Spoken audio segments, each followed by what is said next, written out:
So I remember when I was 10, I had just finished school, it was after school, which I was very happy about because really, what kid likes being in school?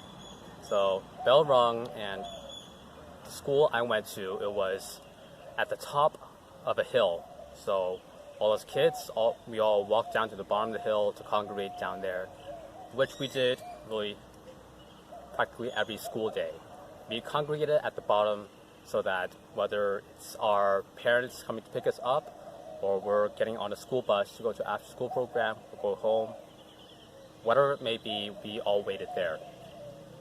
So a gaggle of us kids were waiting on the bottom of the hill, being loud as elementary aged children are.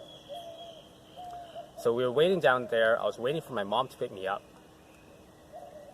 I really wanted to go home because, I didn't want to be in school. I wanted to go home and watch TV. I loved History Channel especially. I wanted to go home and watch the History Channel.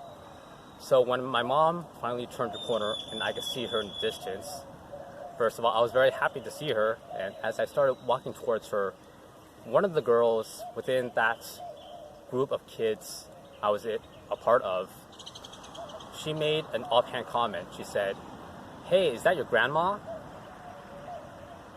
Immediately, I fell silent because both my mom and my dad are quite a bit older than me. In fact, really, they're older than your average age of a parent. Very old to the point where quite often growing up, they'll be mistaken as being my grandparents, which it made me insecure and always self-conscious about it whenever I would be seen in public with them. Because I always felt that other people would be judging me because of the way my parents looked, especially my father, because he was not an able-bodied man. I always had those thoughts of people judging me, which now I've realized it's only the guilty that fear judgment. I had nothing to be afraid of.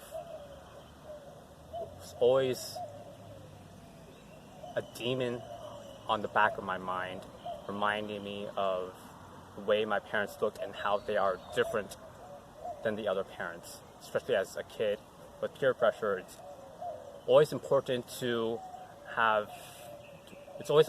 fit in with your peer group. My parents looking different than many of the parents of my classmates always made that difficult in that regard. Honestly though, these people that made these offhand comments these observational comments of how my parents look different, I felt self-conscious about it, even though I don't remember a single person that was spiteful about it. It was just out of curiosity that they made that comment. Honestly, I don't remember a single face of these people that made these comments. And realize now that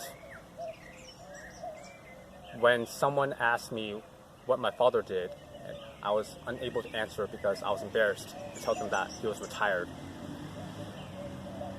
That's a part of me. When my third grade teacher said something to the likes of, "I know your father is a very busy man," and I had tears well up in my eyes because I knew that at the time when I was in school, more likely than not, my dad would be sitting at home watching TV. Those seemingly mundane happenings, they're a part of me.